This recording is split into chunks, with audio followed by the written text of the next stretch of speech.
symbols that encode reality itself. Language not as communication, but as structure. Here, Odin briefly overlaps with Thoth.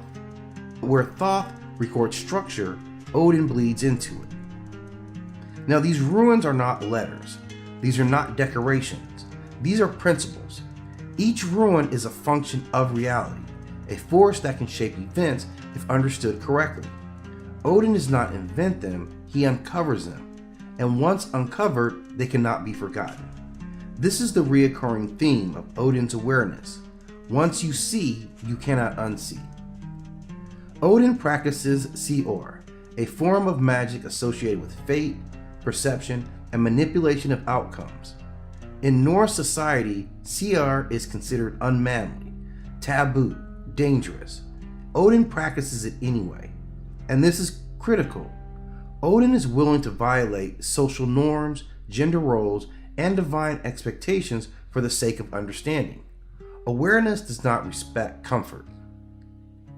And Odin in Ragnarok figures into all of this. Perhaps the most important aspect of Odin's cosmic awareness is this. He knows Ragnarok is coming. He knows the gods will fall. He knows the world will burn. He knows he will be devoured by Fenrir, and he cannot stop it. This is not failure. This is clarity. Odin's awareness is not about control. It's about comprehension without illusion. He prepares not to prevent the end, but ensures something survives. But Odin is not a savior. He does not save the world. He gathers knowledge, he gathers warriors, he gathers stories. Valhalla is not a paradise. It is a preparation. Odin's role is to make sure the universe understands itself as it ends. This is a different kind of responsibility. Odin's archetype echoes far beyond Scandinavia. He resembles wandering sages, one-eyed seers, trickster initiates, sacrificial knowledge figures. In modern psychology, he appears as the archetype of the knowledge seeker who pays too much of a price. In literature, he is a mentor who knows the cost but does not soften. In modern terms, Odin represents the consciousness that chooses awareness even when it hurts. He is the voice that says, you can know, but it will change you. You can see, but you will lose comfort. You can understand, but you cannot go back. He is not moral reassurance. He is consequence.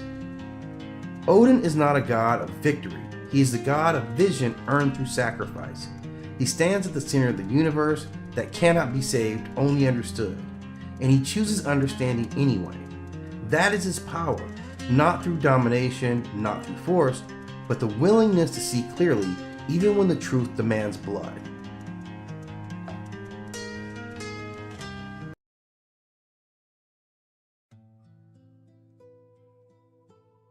The sacred sound Om, the vibration of creation. Om, sometimes written as Om, is one of the most sacred sounds in human spiritual history. It is not simply a sound, it is not merely a word. In ancient Indian philosophy, Om is considered to be the principal vibration of the universe itself. Across the traditions of Hinduism, Buddhism, Jainism, and Sikhism, this sacred symbol represents the cosmic sound of creation. It is believed to be the vibration from which all existence emerged. In Sanskrit, the symbol for Om appears, but when spoken, Om is not actually a single sound. It is a sequence of 3 tones. A, O, M. These 3 sounds repeat the fundamental structure of reality itself. The first sound, A, pronounced Ah, this sound represents creation. It's traditionally associated with the god Brahma.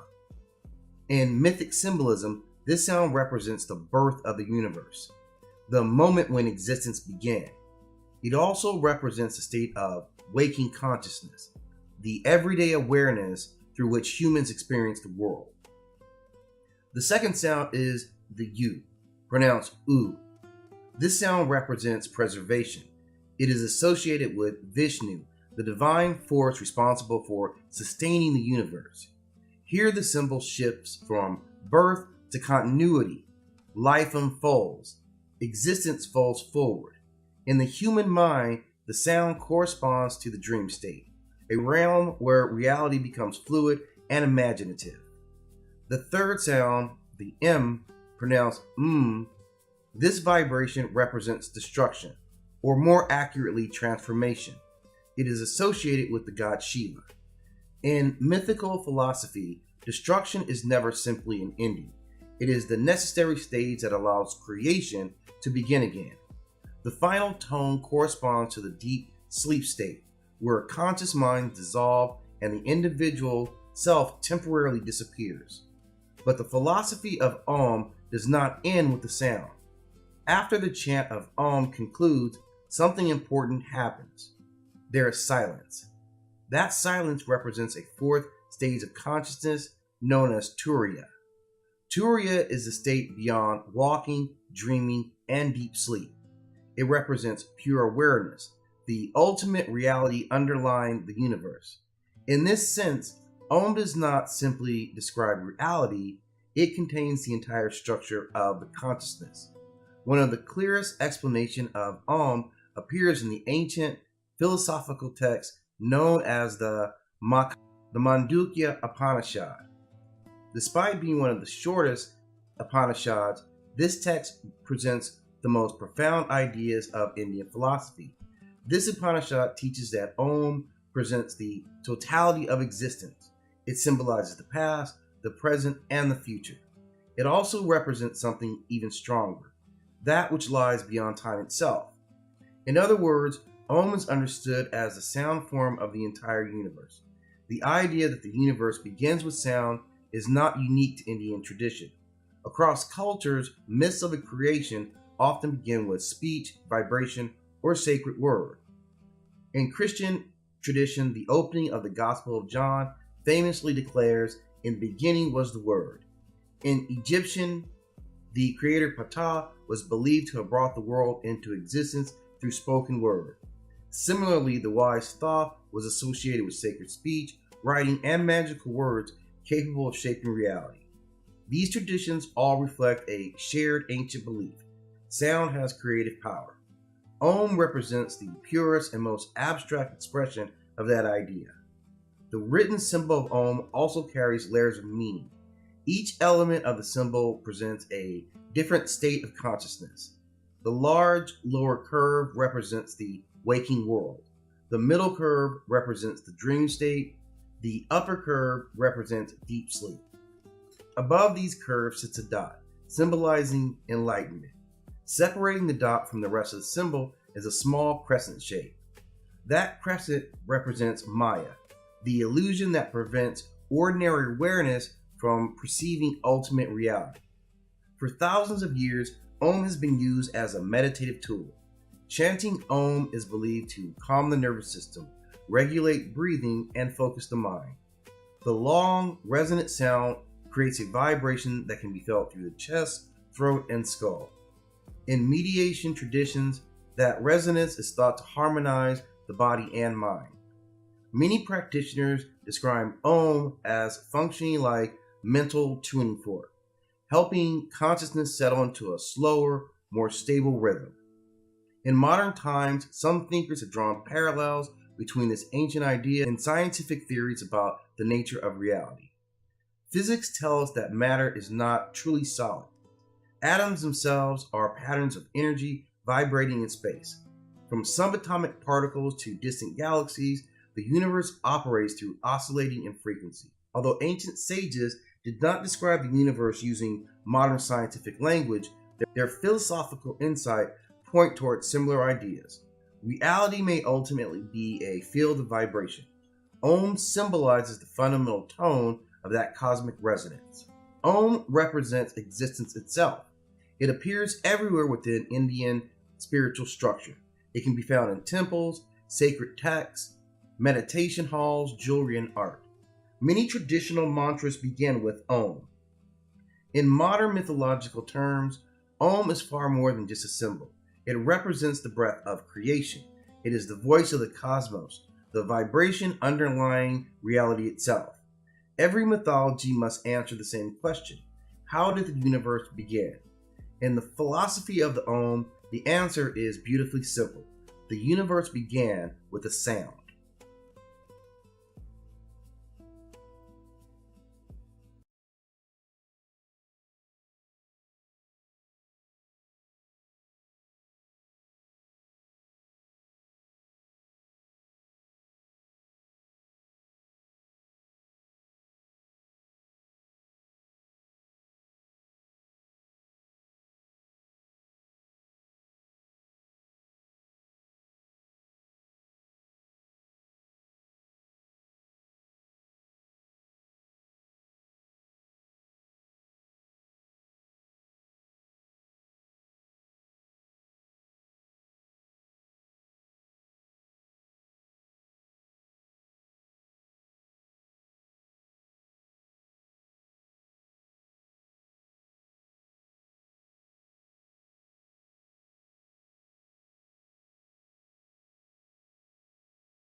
Witches, a global historical and cultural timeline. Approximately 2,100 years before the Common Era. Location, Sumer. Event, Early Mesopotamian incantation texts reference female sorcerers and curse rituals. Why it matters establishes one of the earliest recorded distinctions between sanctioned temple magic and illicit harmful sorcery. Approximately 1,750 years before the Common Era. Location: Babylon. Event: Code of Hammurabi includes legal procedures for accusations of sorcery. Why it matters: harmful magic becomes legally prosecutable under state authority. Approximately 1,300 years before the Common Era. Location: Ancient Egypt. Event: magical papyri document protective spells, curse rituals, and divine invocations.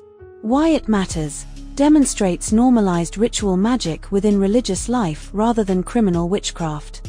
Approximately 1,000 years before the Common Era. Location: Ancient Israel. Event: Hebrew scriptures condemn certain forms of sorcery and necromancy. Why it matters: later translations influence medieval and early modern anti-witch legislation. Approximately 800 years before the Common Era. Location: Greece. Event: Circe appears in Homer's Odyssey. Why it matters: establishes the archetype of the transformative enchantress. Approximately 500 years before the Common Era. Location: Greece. Event: cult worship of Hecate expands in association with ghosts, crossroads, and night rituals. Why it matters: Hecate becomes permanently linked to witch symbolism in later European imagination. 1st century. Location: Roman Empire. Event: Roman writers describe witches using poison, necromancy, and curse tablets. Why it matters: witch imagery enters mainstream literary culture. 200. Location: China. Event: records describe accusations against Wu practitioners accused of harmful spirit manipulation. Why it matters: demonstrates early East Asian parallels to witchcraft suspicion. 600. Location: Arabian Peninsula. Event: pre-Islamic poetry references female soothsayers and practitioners of divination.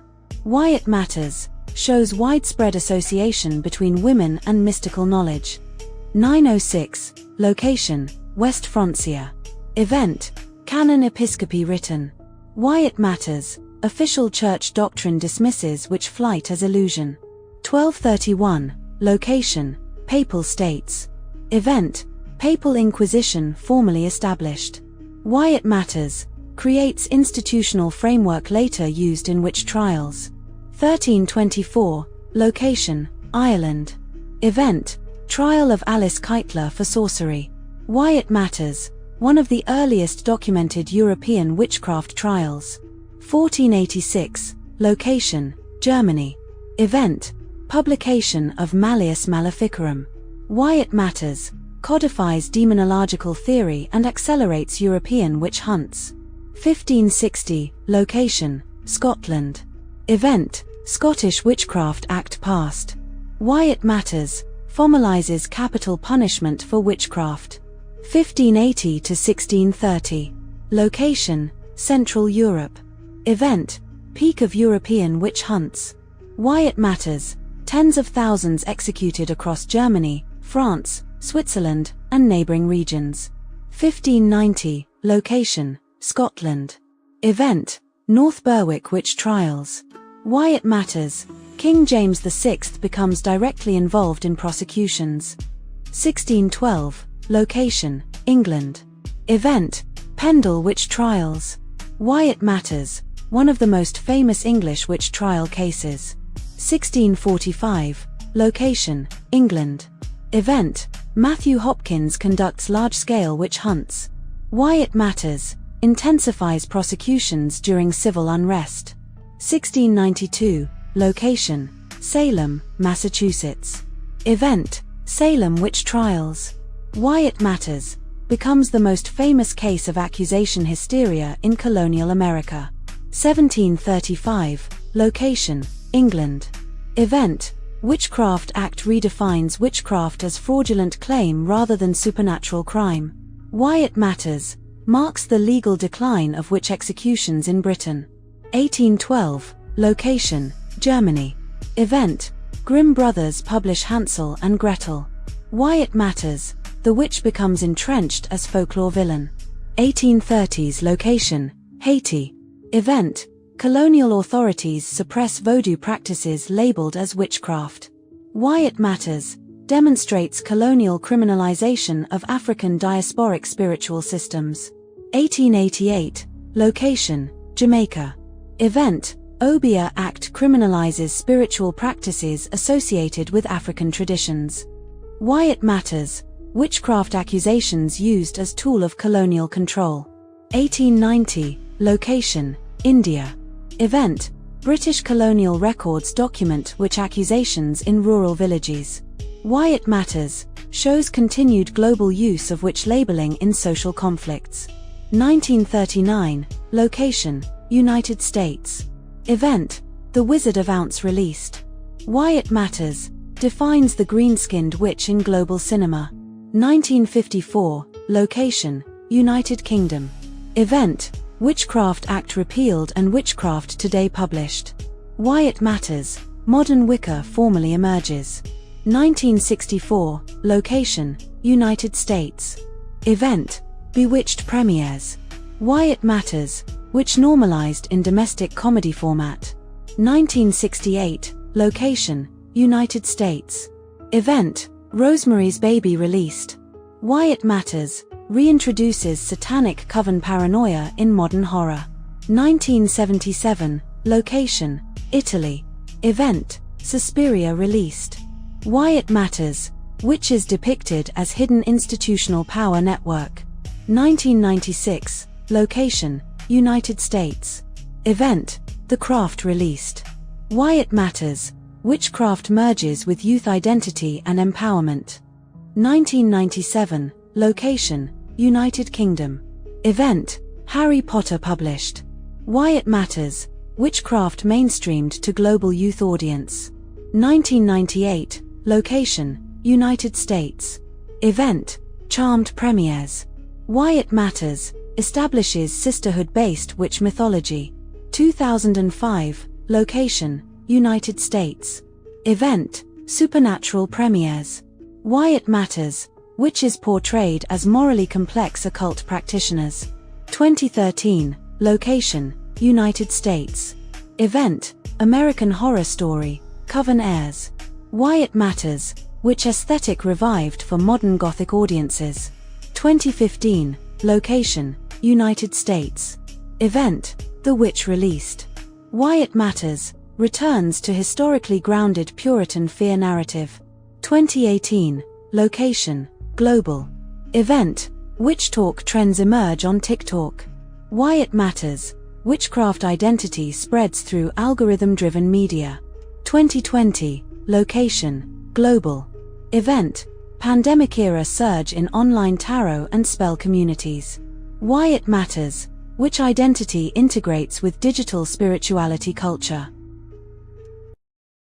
The complete list of Hindu gods. Version 1. Primordial and Cosmic Principles Brahman. A cosmic principle from the Hindu tradition. Primary domain, absolute reality. Secondary domain, source of existence. Pronounced, Brahman. Prakriti. A cosmic principle from the Hindu tradition. Primary domain, primordial matter. Secondary domain, nature. Pronounced, Prakriti. Purusha. A cosmic principle from the Hindu tradition. Primary domain, cosmic consciousness. Secondary domain, observer principle. Pronounced, Purushu. Kala. A cosmic force from the Hindu tradition. Primary domain, time. Secondary domain, destruction. Pronounced, Kala. Maya. A cosmic force from the Hindu tradition. Primary domain, illusion. Secondary domain, veiling of reality. Pronounced, Maya. The Trimurti Brahma. A god from the Hindu tradition. Primary domain, creation. Secondary domain, knowledge. Pronounced, Brahma. Vishnu. A god from the Hindu tradition. Primary domain, preservation. Secondary domain, cosmic order. Pronounced, Vishnu. Shiva. a god from the Hindu tradition. Primary domain, destruction. Secondary domain, transformation. Pronounced, Shivu. The divine feminine Edi Shakti, a goddess from the Hindu tradition. Primary domain, divine power. Secondary domain, creation. Pronounced, Adi Shakti. Parvati, a goddess from the Hindu tradition. Primary domain, balance. Secondary domain, devotion. Pronounced, Parvati. Durga, a goddess from the Hindu tradition. Primary domain, protection. Secondary domain, war. Pronounced, Durga. Kali, a goddess from the Hindu tradition. Primary domain, time. Secondary domain, ego dissolution. Pronounced, Kali. Lakshmi, a goddess from the Hindu tradition. Primary domain, prosperity. Secondary domain, order. Pronounced, Lakshmi. Saraswati, a goddess from the Hindu tradition. Primary domain, knowledge. Secondary domain, sound and speech. Pronounced, Suruswati. Mahadevi, a goddess from the Hindu tradition. Primary domain, supreme feminine principle. Secondary domain, all domains. Mahavidya's Tara, a goddess from the Hindu tradition. Primary domain, guidance. Secondary domain, protection. Pronounced, Tara. Tripura Sundari, a goddess from the Hindu tradition. Primary domain, beauty. Secondary domain, cosmic order. Pronounced, Tripur Asundari. Bhuvaneshwari, a goddess from the Hindu tradition. Primary domain, space. Secondary domain, world manifestation. Pronounced, Bhuvaneshwari. Chinnamaster, a goddess from the Hindu tradition. Primary domain, sacrifice. Secondary domain, transformation. Pronounced, Chinnamaster. Bhairavi, a goddess from the Hindu tradition. Primary domain, fierce power. Secondary domain, discipline. Pronounced, Bhyravi. Dhumavati, a goddess from the Hindu tradition. Primary domain, void. Secondary domain, loss and absence. Pronounced, Duemavati. Bagalamukhi, a goddess from the Hindu tradition. Primary domain, stillness. Secondary domain, suppression of power. Pronounced, Bagalamukhi. Matangi, a goddess from the Hindu tradition. Primary domain, inner knowledge. Secondary domain, speech. Pronounced, Ematangi. Kamala, a goddess from the Hindu tradition. Primary domain, prosperity. Secondary domain, fulfillment. Pronounced, Karamala. Major devas and cosmic forces Indra, a god from the Hindu tradition. Primary domain, storms. Secondary domain, kingship. Pronounced, Indru. Agni, a god from the Hindu tradition. Primary domain, fire. Secondary domain, sacrifice. Pronounced, Eugene. Suya, a god from the Hindu tradition.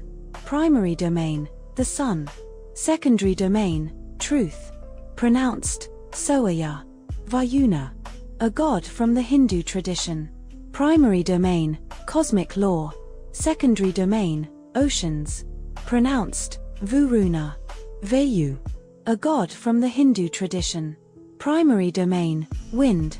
Secondary domain, life force. Pronounced, Vayo. Soma, a god from the Hindu tradition. Primary domain, sacred intoxication. Secondary domain, immortality. Pronounced, Soma. Yama, a god from the Hindu tradition. Primary domain, death. Secondary domain, judgment. Pronounced, Yama. Avatars of Vishnu Matsya, an avatar of Vishnu. Primary domain, preservation. Secondary domain, flood survival. Pronounced, Matsya. Kurma, an avatar of Vishnu. Primary domain, balance. Secondary domain, stability. Pronounced, Korema. Varaha, an avatar of Vishnu. Primary domain, earth rescue. Secondary domain, strength. Pronounced Varaha. Narasimha. An avatar of Vishnu. Primary domain, divine justice. Secondary domain, wrath. Pronounced Narusimha. Vamana. An avatar of Vishnu. Primary domain, cosmic order. Secondary domain, humility. Pronounced Varamana. Parashurama. An avatar of Vishnu. Primary domain, war. Secondary domain, purification. Pronounced Parashurama. Rama. An avatar of Vishnu. Primary domain, Dharma. Secondary domain, kingship. Pronounced Rarama. Krishna. An avatar of Vishnu. Primary domain, strategy. Secondary domain, devotion. Pronounced Krishna. Buddha. An avatar of Vishnu. Primary domain, enlightenment. Secondary domain, detachment. Pronounced Buddha. Kalki. An avatar of Vishnu. Primary domain, end of the cosmic cycle. Secondary domain, restoration. Pronounced Kalki. This section covers the operational deities of the Hindu tradition. These gods govern karma, time, wealth, ritual order, discipline, craft, and planetary influence. They form the functional systems that keep the cosmos running. Secondary devas and planetary forces. Shani. A god from the Hindu tradition. Primary domain, karma. Secondary domain, discipline and consequence. Pronounced Shane. Chandra. A god from the Hindu tradition. Primary domain, the moon. Secondary domain, cycles and the mind. Pronounced Chandru. Kubera. A god from the Hindu tradition. Primary domain, wealth. Secondary domain, guardianship of treasure. Pronounced Kubera. Brihaspati. A god from the Hindu tradition. Primary domain, wisdom. Secondary domain, sacred speech. Pronounced Brihaspati. Buddha. A god from the Hindu tradition. Primary domain, intellect. Secondary domain, communication. Pronounced Buddha. Mangala. A god from the Hindu tradition. Primary domain, aggression. Secondary domain, conflict and drive. Pronounced Mangulu. Shukra. A god from the Hindu tradition. Primary domain, desire. Secondary domain, pleasure and diplomacy. Pronounced Shukru. Solar, ritual, and moral order god Savita. A god from the Hindu tradition. Primary domain, solar impulse. Secondary domain, life activation. Pronounced Suvitr Pushan. A god from the Hindu tradition. Primary domain, pathways. Secondary domain, protection of travelers. Pronounced Pushan. Mitra. A god from the Hindu tradition. Primary domain, contracts. Secondary domain, friendship and alliance. Pronounced Mitru. Aryaman. A god from the Hindu tradition. Primary domain, social order. Secondary domain, hospitality. Pronounced Aryaman. Bhaga. A god from the Hindu tradition. Primary domain, fortune. Secondary domain, equitable distribution. Pronounced Bhagu. Craft, creation, and sustenance. Vishvakarma. A god from the Hindu tradition. Primary domain, craft. Secondary domain, divine construction. Pronounced Vishvukarma. Tvasta. A god from the Hindu tradition. Primary domain, shaping. Secondary domain, form and design. Pronounced Tuvastar. Danvantari. A god from the Hindu tradition. Primary domain, medicine. Secondary domain, healing. Pronounced Danvantari. Annapurna. A goddess from the Hindu tradition. Primary domain, nourishment. Secondary domain, sustenance. Pronounced Annapurna. Time, death, and cosmic enforcement. Mahakala. A manifestation from the Hindu tradition. Primary domain, time. Secondary domain, annihilation. Pronounced Mahakalu. Nilakantha. a manifestation from the Hindu tradition. Primary domain, poison absorption. Secondary domain, sacrifice. Pronounced, Nelukantha.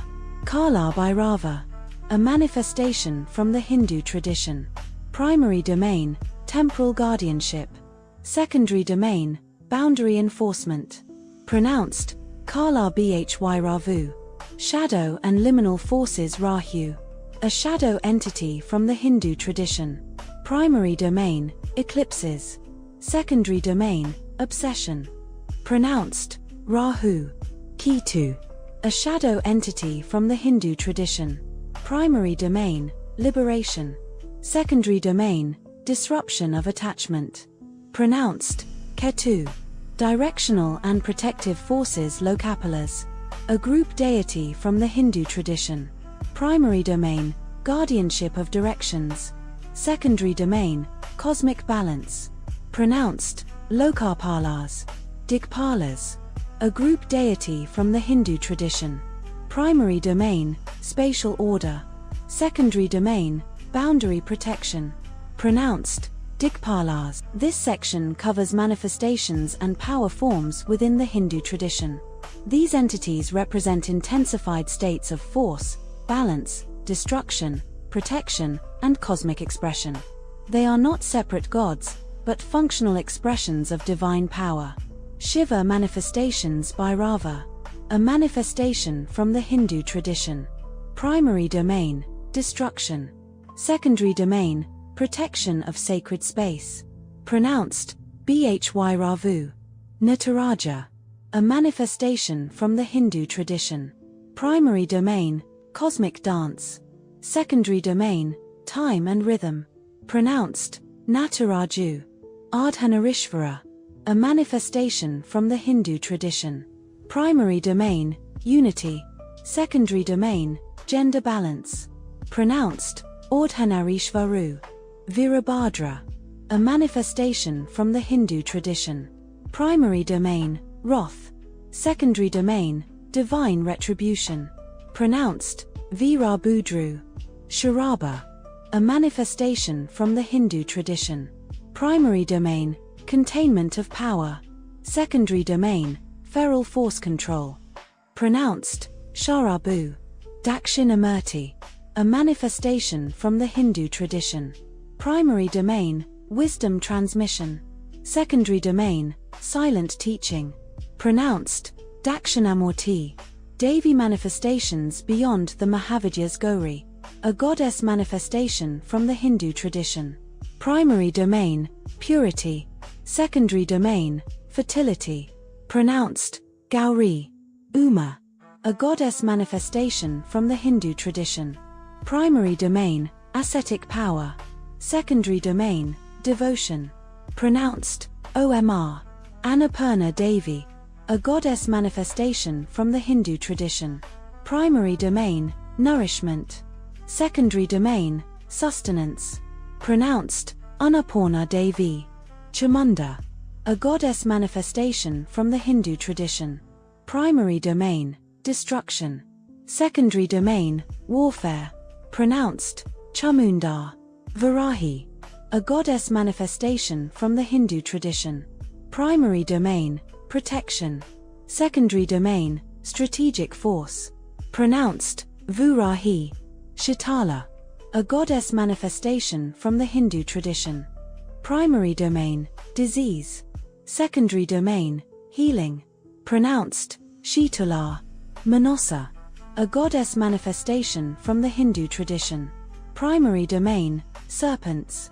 Secondary domain, poison healing. Pronounced, Manasa.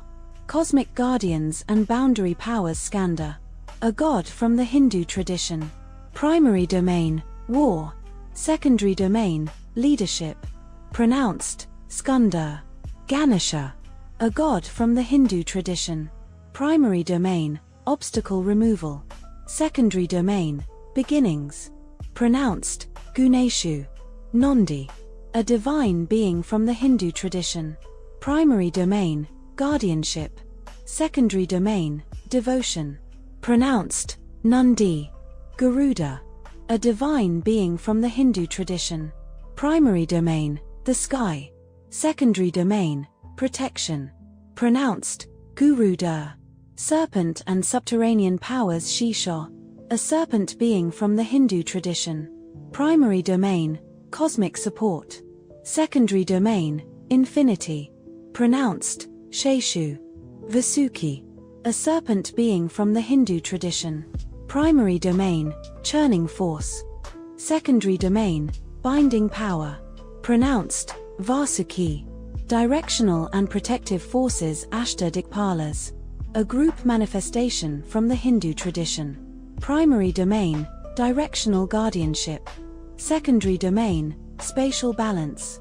Pronounced, Ashtu Dikpalas. This section covers sages, sacred rivers, spirit classes, and divinized beings within the Hindu tradition. These entities transmit knowledge, sustain life, guard thresholds, and populate the unseen layers of the cosmos. Sages and knowledge bearers Narada, a sage from the Hindu tradition. Primary domain, communication. Secondary domain, instigation and transmission. Pronounced, Narada. Vyasa, a sage from the Hindu tradition. Primary domain, preservation of knowledge. Secondary domain, compilation of sacred texts. Pronounced, Vyasu. Valmiki, a sage from the Hindu tradition. Primary domain, epic authorship. Secondary domain, poetic inspiration. Pronounced, Valmiki. Agastya, a sage from the Hindu tradition. Primary domain, balance. Secondary domain, southward expansion of culture. Pronounced, Agastayu. Markandeya, a sage from the Hindu tradition. Primary domain, devotion. Secondary domain, immortality. Pronounced, Markandeya. Saptarishi, a group of sages from the Hindu tradition. Primary domain, cosmic order. Secondary domain, wisdom transmission. Pronounced, Saptarishi. Sacred rivers and life forces Ganga, a goddess from the Hindu tradition. Primary domain, purification. Secondary domain, sacred river. Pronounced, Ganga. Yamuna, a goddess from the Hindu tradition. Primary domain, life sustenance. Secondary domain, sacred river. Pronounced, Yamuna. Saraswati river, a goddess from the Hindu tradition. Primary domain, wisdom. Secondary domain, sacred flow. Pronounced, Suruswati. Epic era divinized figures Hanuman, a heroic deity from the Hindu tradition. Primary domain, devotion. Secondary domain, strength. Pronounced, Hanuman. Sita, a goddess consort from the Hindu tradition. Primary domain, devotion. Secondary domain, purity. Pronounced, Sita. Radha, a goddess consort from the Hindu tradition. Primary domain, divine love. Secondary domain, devotion. Pronounced, Radha. Rukmini, a goddess consort from the Hindu tradition. Primary domain, prosperity. Secondary domain, sacred union. Pronounced, Rukmine. Draupadi, a goddess consort from the Hindu tradition. Primary domain, justice. Secondary domain, resilience. Pronounced, Draupi. Spirit classes and nature beings Yakshas, a spirit class from the Hindu tradition. Primary domain, natural wealth. Secondary domain, guardianship. Pronounced, Yukshus.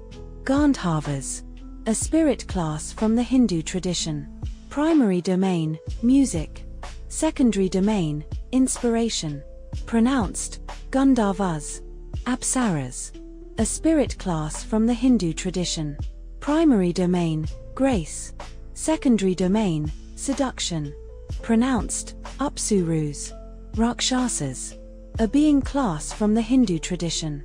Primary domain, chaos. Secondary domain, opposition. Pronounced, Rukshusus.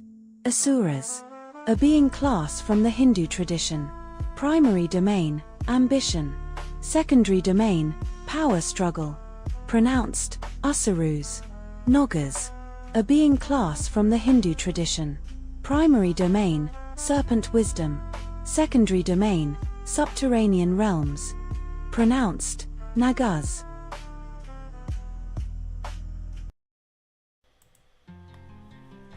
The Shape of Death, a myth reading. Before death had a name, it had no face. There was no figure waiting in the dark, no voice calling from beyond, no blade raised in judgment. There was only absence. The earliest humans did not imagine death as an enemy. They experienced it as an event, as a sudden cold, as inevitable as night.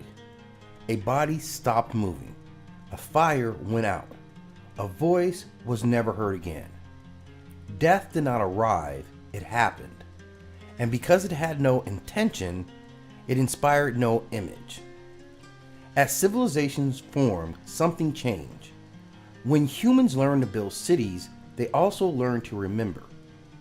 And memory demanded explanation. If life had meaning, then its ending had to as well. So death became a place before it became a person, a realm, a crossing, a river, a shadowed road. In many early traditions, death was gentle, not merciful, but calm. It came like sleep.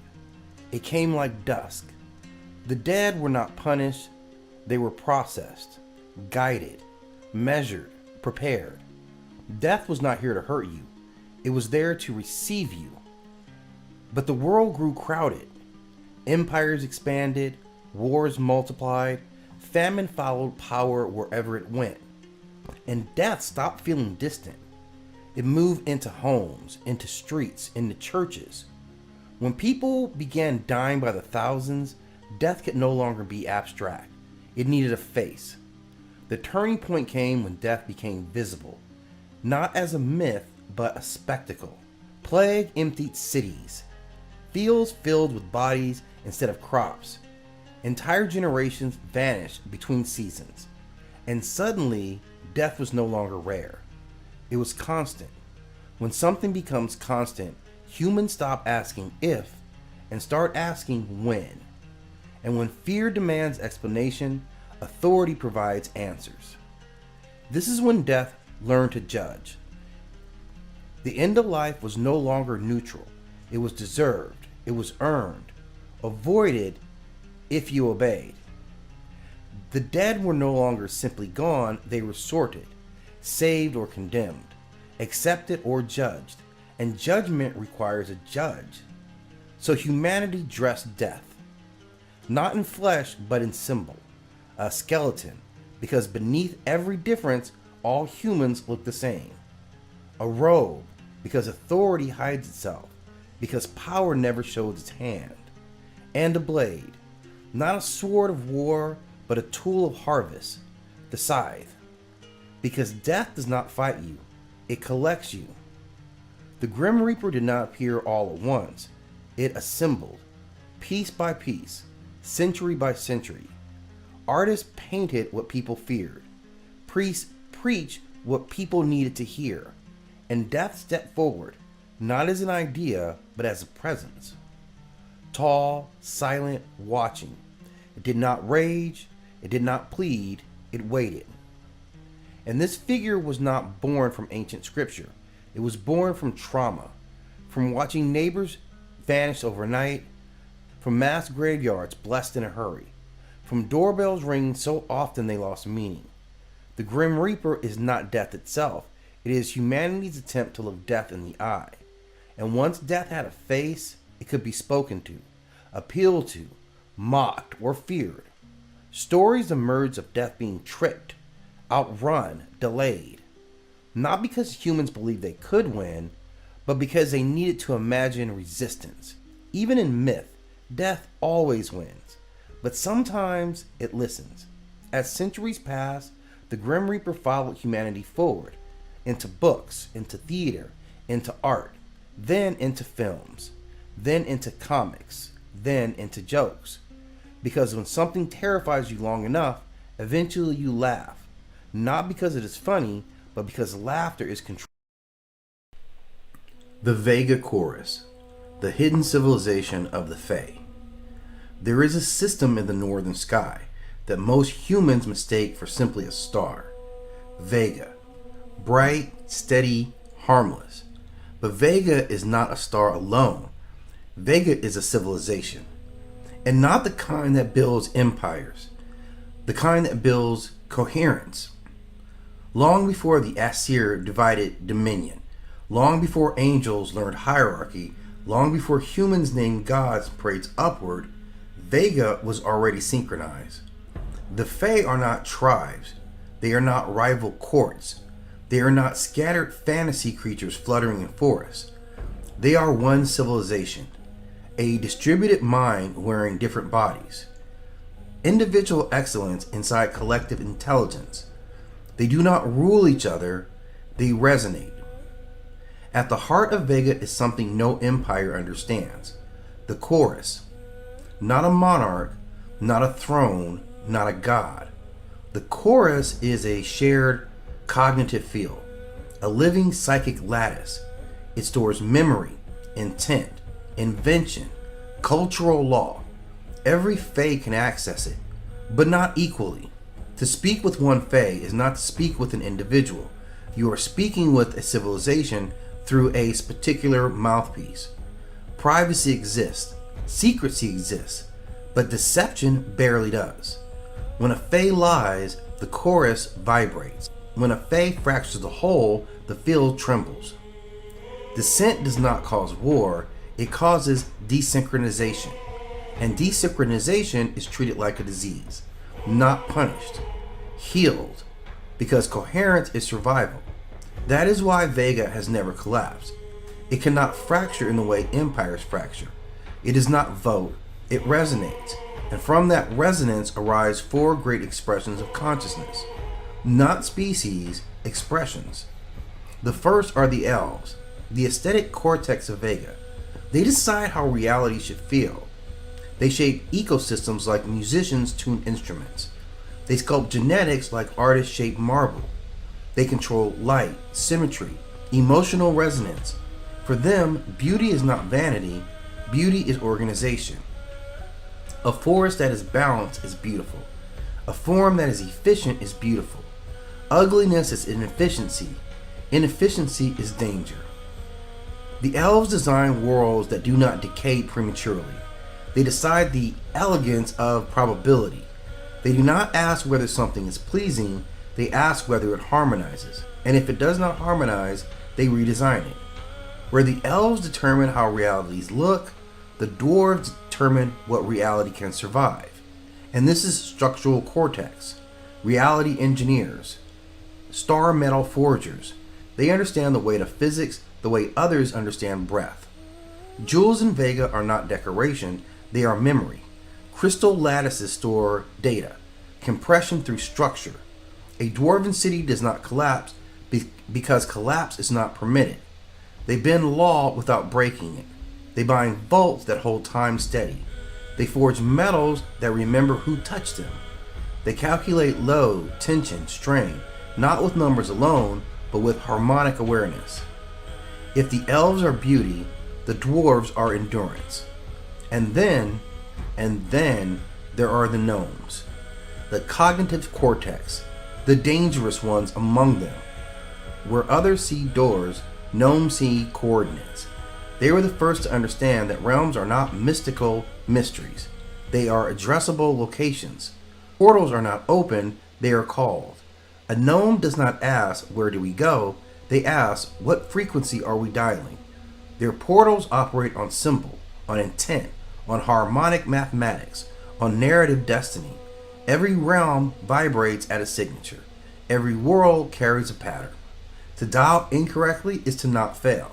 It is to arrive somewhere you cannot survive. Humans imagine glowing arcs, spinning circles, ritual incantations. The gnomes use indexing systems, dimensional mathematics, resonant coordinates. They do not tear space, they pursue it. And that is why Vega is feared, not because it conquers, but because it understands access. No empire can dominate a civilization that cannot be divided. The Aesir built hierarchy, The Vega build coherence. Hierarchies require obedience. Coherence requires alignment.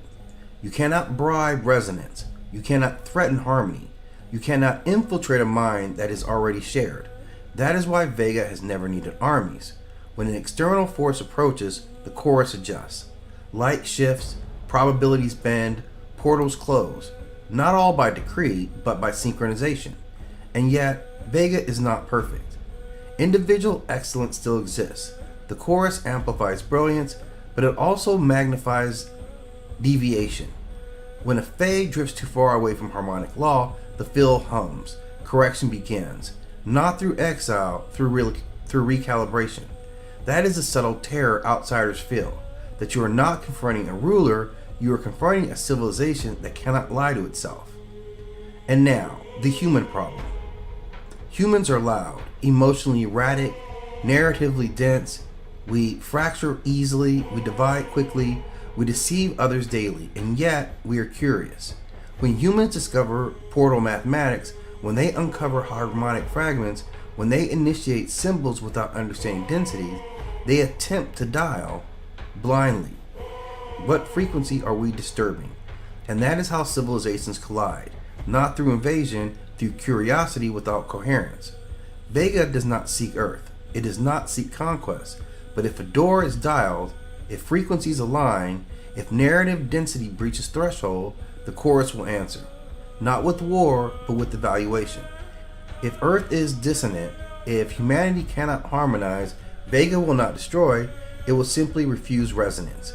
And a world without resonance collapses under its own fragmentation. Remember this, they are not fantasies, they are structure. They are synchronization. They are a civilization that does not fracture.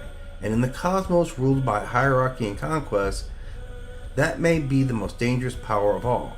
When you look at the Vega in the night sky, you are not looking at a star. You are looking at coherence, listening, waiting for someone to dial correctly.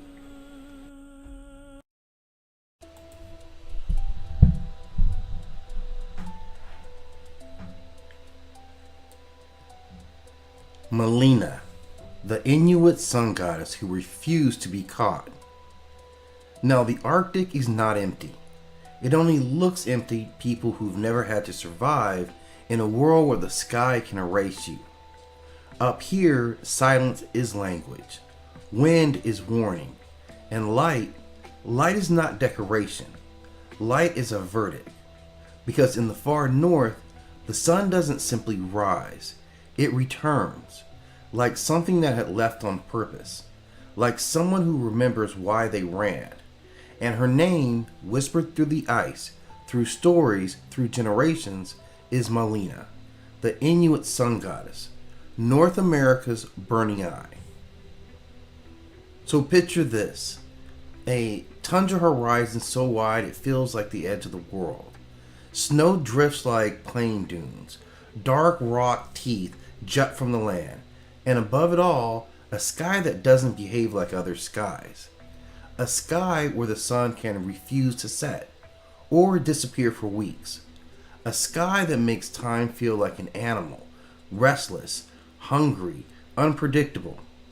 In that world, you don't worship the sun because it's pretty, you respect it because it decides if you live. And Melina is that decision. Melina, the woman who became daylight. Melina isn't portrayed as a distant glowing ball. She is a woman, a being with presence, with hair like night wind, with skin kissed by cold and sun alike, with eyes that carry the weight of the horizon. She wears the Arctic the way royalty wears a crown, not for fashion, but for survival. And around her, whether you imagine her in traditional adornments or in mythic cinematic armor made of hide, bone, and sunlight, there is always the same feeling. She is not gentle. She is not the soft warmth of spring morning. She is the harsh truth of daylight. The kind that exposes tracks in snow. The kind that reveals what someone tried to hide. The kind that turns secrets in the shadows that have nowhere to go. The beginning. Before the sky, there was a house. In one of the most famous Inuit tellings, Melina begins not in the heavens, but on earth. She lived with her brother. His name was Ananigan, often described as the moon. And in some versions, another sister exists too, a presence in the household, another point on the triangle of family and fate. But the core is always the same. Melina is there. Ananga is there. A home exists. And like many mythic homes, it is not safe because it has walls. Sometimes the first danger in a mythology is not the monster outside, it is the betrayal inside. The violation when trust breaks. There is a night, and the night is thick. No stars you can count, no lamp strong enough to banish what's about to happen. Melina's brother violates her, and in some telling, she comes into her darkness and does not know who until the truth is uncovered. And when the truth becomes clear, when the betrayal reveals its face, something fundamental snaps. Not just in Melina, in the world. Because in the Inuit myth, the cosmos isn't mechanical, it's emotional, a moral universe, a relationship universe. And when an act like that happens, the world does not shrug and move on. It transforms. The torch. Flight becomes fire.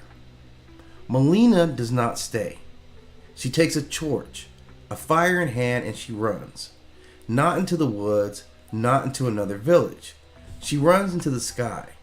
And as she rises, her torch becomes brighter, hotter, purer, until it is no longer just a fire. It is the sun itself. And it is the first blazing refusal, the first celestial no. And behind her, Ananigan follows. He is frantic, hungry, ashamed, possessed by pursuit. He grabs his own flame, and his light becomes the moon, not as radiant, not as triumphant, a lesser fire, a chasing fire. The chase, why the sun and the moon move. Now the sky makes sense, not because science is wrong, but because the myth is describing something else. Not the physics of motion, but the meaning of motion. The sun and the moon cross the heavens, not as random objects, but as story. Melina runs ahead, unreachable, sovereign, burning. Anangan follows, always behind, never arriving.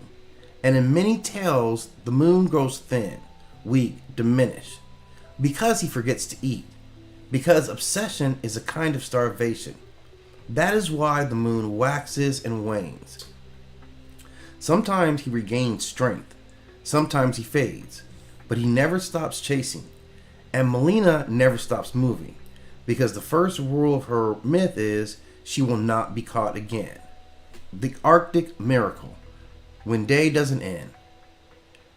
And here's where the Inuit sky becomes legend, because in the far north, the sun can hang above the horizon for days, weeks, months, a long golden endurance, a daylight that refuses to die. This is not a cute fun fact, this is Melina's personality written across the atmosphere. When Melina decides to stay, she stays. When she leaves completely. And then she returns. You feel it in your bone, because for the communities living in the Arctic, the returning sun is not just nice weather. It is spiritual event. It is cosmic reunion, a promise that the world hasn't abandoned you. Melina's power, light as witness. But here's the thing most people miss about Melina. Her power isn't just heat, it's exposure. Light reveals, light tracks movement, light turns footprints into evidence. Light makes the hunter visible, light makes the hunted see the land. Melina becomes the witness of the sky. And here's the harsh truth to that. Because of her story, the sun isn't a smiling mother. It's a survivor, a living boundary, a force that says, I will not disappear for your comfort. I will not soften the truth. I will shine until you can't pretend anymore. The cosmic archetype, the solar feminine who escapes. A lot of cultures imagine the sun as male, a king, a warrior, a father, a creator seated on a throne of fire. But Melina is a different archetype. She is the solar feminine as escape and sovereignty. She is the feminine divinity, not defined by who she belongs to, but who she refuses. She is a goddess who doesn't negotiate with violation. She doesn't argue, she doesn't plead, she moves. And in moving, she becomes untouchable. In moving, she becomes the sky's dominant rhythm. Now, imagine Melina as she would appear in the cinematic myth. She walks across a bridge of snow and ice. Behind her, the sun blooms like a halo, too bright to stare at. Wind pulls her hair like black smoke. Her silhouette is sharp against the gold. She doesn't smile as a friendly deity, but she moves forward, always forward. Each step is a reminder that this is a goddess not begging for worship. This is a goddess whose existence is proof of survival. So when the sun stretches over the Arctic, when it refuses to set, when it stares down at the frozen land like an unblinking eye, remember this: it is not just daytime, it is Melina, still running, still sovereign, still refusing to be caught. And in the world where people have tried to rewrite what happened, erase what happened, hide what happened, Melina becomes something sacred, a light that will not let the story disappear, because her myth teaches a hard truth carved in the sky. Sometimes the only way to survive is to become untouchable. Sometimes the only way forward is to turn your escape into a new cosmos. And the sun is not always kindness. Sometimes the sun is a woman with a torch and a vow.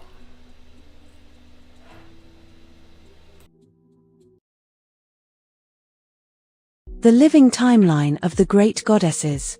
4000 BCE. The Nile Valley, Kemet. The earliest worship of Atha emerges in predynastic Egypt.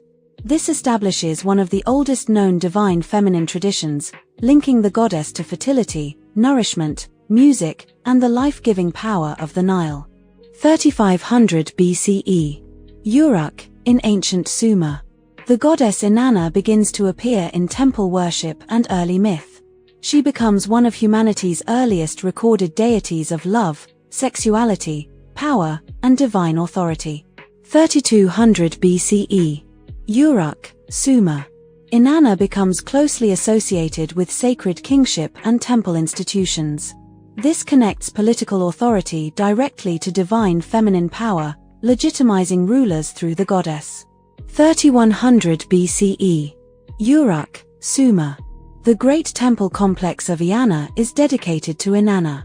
This temple becomes the primary religious center of her worship and a major hub of early urban civilization. 3000 BCE. Early dynastic Egypt. Atha's cult expands across Egypt as a national goddess.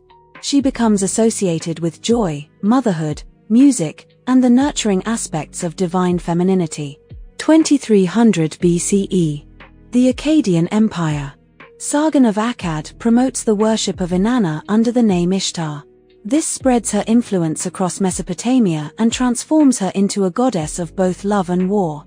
Around 2285 BCE. Yor, in Mesopotamia. The priestess Enheduanna composes hymns honoring Inanna. These writings represent the earliest known literature authored by a named human in recorded history. 2000 BCE. The Levant and Canaan. The goddess Astarte emerges within West Semitic religion. She represents fertility, sexuality, and warfare, becoming a powerful figure across Canaanite and Phoenician cultures. 1500 BCE. Ugarit, in modern Syria. Texts record the goddess Asherah as consort of the high god El and mother of the gods. This establishes her as a great maternal figure within the Canaanite divine family. 1400 BCE. Ugarit. Astarte appears in mythological tablets alongside other West Semitic deities. Her role expands as both a goddess of fertility and a divine warrior. 1300 BCE. Egypt. The myth of Atha transforming into the destructive force of Sekhmet appears in solar mythology. This story demonstrates the dual nature of divine feminine power, nurturing life but capable of cosmic destruction. 1200 BCE. The Eastern Mediterranean world. The Late Bronze Age collapse reshapes civilizations across the region. Despite political collapse, the worship of powerful goddesses like Astarte and Ether continues.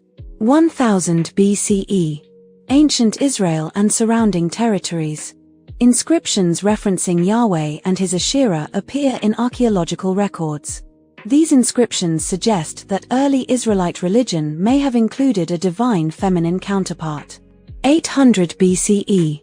The Mediterranean world. Greek observers identify the Phoenician goddess Astarte with their own goddess Aphrodite. This marks the cultural transmission of goddess archetypes across civilizations. 700 BCE. Judah. Religious reforms attempt to remove Asherah worship from Israelite religion. This represents one of the earliest large-scale suppressions of goddess traditions in favor of strict monotheism. 600 BCE. Phoenician colonies across the Mediterranean. Astarte worship spreads to cities like Carthage. Maritime trade networks help carry goddess traditions across the ancient world. 400 BCE. Athens, Greece. Philosophers discuss Aphrodite as representing different forms of love. This transforms the goddess into both a religious and philosophical symbol. 46 BCE. Rome. Julius Caesar dedicates a temple to Venus Genetrix, the Roman form of Aphrodite. This links imperial Roman authority to the divine lineage of the goddess. 100 CE. The Roman Empire. Venus, derived from Aphrodite, becomes one of the most widely worshipped deities in the empire. Her symbolism shapes Roman art, culture, and ideals of beauty. 300 CE. The Mediterranean world. Christianization spreads across the Roman Empire. Public worship of the ancient goddesses gradually declines as temples close. 1850 CE. Egypt and Mesopotamia.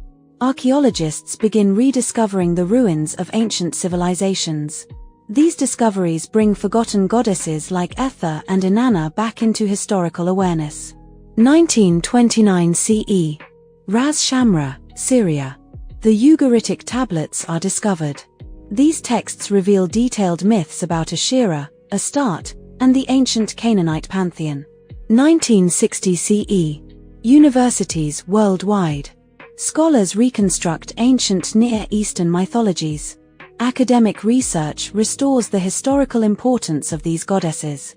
2000 CE. Global academic communities. Comparative mythology begins linking Inanna, Ishtar, Astarte, and Aphrodite as evolving versions of a shared archetype. This reveals how divine feminine symbolism traveled across cultures for thousands of years. 2020 CE. The digital world. Online mythology channels, documentaries, and artists revive interest in ancient goddess traditions. Through digital storytelling, the voices of these ancient goddesses reach a new global audience.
Kemetic Gods Encyclopedia, Core Netjeru Block 6, entries 251 to 300.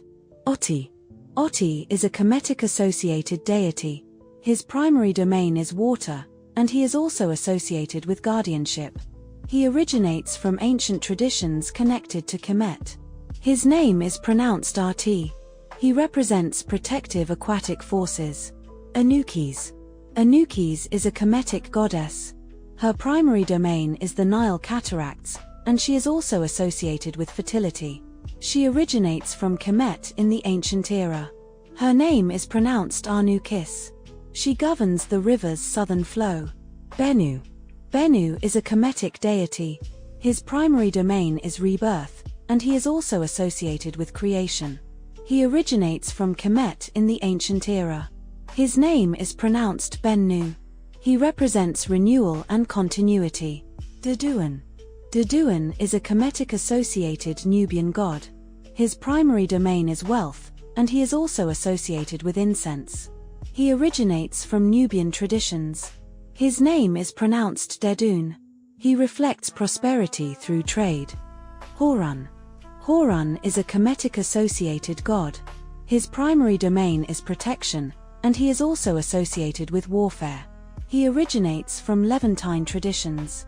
His name is pronounced Haurun. He functions as a guardian deity. Hedgehotep.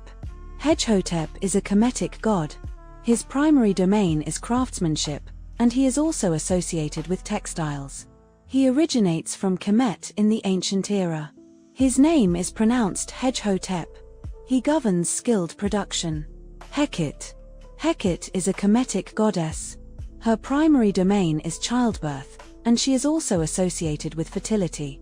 She originates from Kemet in the ancient era. Her name is pronounced Heket. She assists in birth and creation. Herishef. Herishef is a Kemetic god. His primary domain is fertility, and he is also associated with kingship. He originates from Kemet in the ancient era. His name is pronounced Herishef. He embodies generative rule. Herishaf. Herishaf is a Kemetic god. His primary domain is strength, and he is also associated with power. He originates from Kemet in the ancient era. His name is pronounced Herishaf. He represents physical authority. Uzaset. Uzaset is a Kemetic goddess. Her primary domain is creation, and she is also associated with fertility. She originates from Kemet in the ancient era. Her name is pronounced Yosaraset. She embodies generative potential. Kukue. Kukue is a Kemetic god. His primary domain is darkness, and he is also associated with mystery. He originates from Kemet in the ancient era. His name is pronounced Kekwi. He represents hidden forces. Kekuit. Kekuit is a Kemetic goddess. Her primary domain is darkness, and she is also associated with chaos. She originates from Kemet in the ancient era. Her name is pronounced Kekwit. She complements the power of Kukue. Marti. Marti is a Kemetic deity. Its primary domain is balance, and it is also associated with truth. It originates from Kemet in the ancient era. Its name is pronounced Mrt. It represents dual aspects of Marat. Menkit. Menkit is a Kemetic goddess. Her primary domain is brewing, and she is also associated with nourishment. She originates from Kemet in the ancient era. Her name is pronounced Menket. She oversees beer production. Mnevis. Mnevis is a sacred Kemetic bull deity. His primary domain is solar power, and he is also associated with kingship. He originates from Kemet in the ancient era. His name is pronounced Munavis. He embodies divine vitality. Nehebnefer. Nehebnefer is a Kemetic god. His primary domain is beauty, and he is also associated with youth. He originates from Kemet in the ancient era. His name is pronounced Nehebnefer. He represents aesthetic harmony. Neithhotep. Neithhotep is a Kemetic syncretic goddess. Her primary domain is creation, and she is also associated with motherhood. She originates from Kemet in the ancient era. Her name is pronounced Neat Hotep. She merges creative and maternal roles. Nekani. Nekani is a Kemetic god. His primary domain is kingship, and he is also associated with falcons. He originates from Kemet in the ancient era. His name is pronounced Nekeni-e. He represents royal guardianship. Nephthys Horus. Nephthys Horus is a Kemetic syncretic deity. Its primary domain is protection, and it is also associated with royalty. It originates from Kemet in the ancient era. Its name is pronounced Nebthys Horus. It merges funerary and royal power. Nun-Atum. Nun-Atum is a Kemetic syncretic god. His primary domain is creation, and he is also associated with primordial chaos. He originates from Kemet in the ancient era. His name is pronounced Nun-Atum. He unites chaos and form. Pakit. Pakit is a Kemetic goddess. Her primary domain is hunting, and she is also associated with protection. She originates from Kemet in the ancient era. Her name is pronounced Parket. She embodies predatory vigilance. Partasekar Osiris. Partasekar Osiris is a Kemetic syncretic god. His primary domain is death and rebirth. He originates from Kemet in the ancient era. His name is pronounced Tar-Sekar Osiris. He unites creation, death, and resurrection. Ketesh. Ketesh is a Kemetic goddess. Her primary domain is sexuality, and she is also associated with pleasure. She originates from Kemet in the New Kingdom. Her name is pronounced Ketesh. She reflects foreign influence. Reshep Osiris. Reshep Osiris is a Kemetic syncretic god. His primary domain is war and the afterlife. He originates from cross-cultural traditions. His name is pronounced Reshep Osiris. He merges martial and funerary roles. Satet-Anukit. Satet-Anukit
Loki was not Jotun.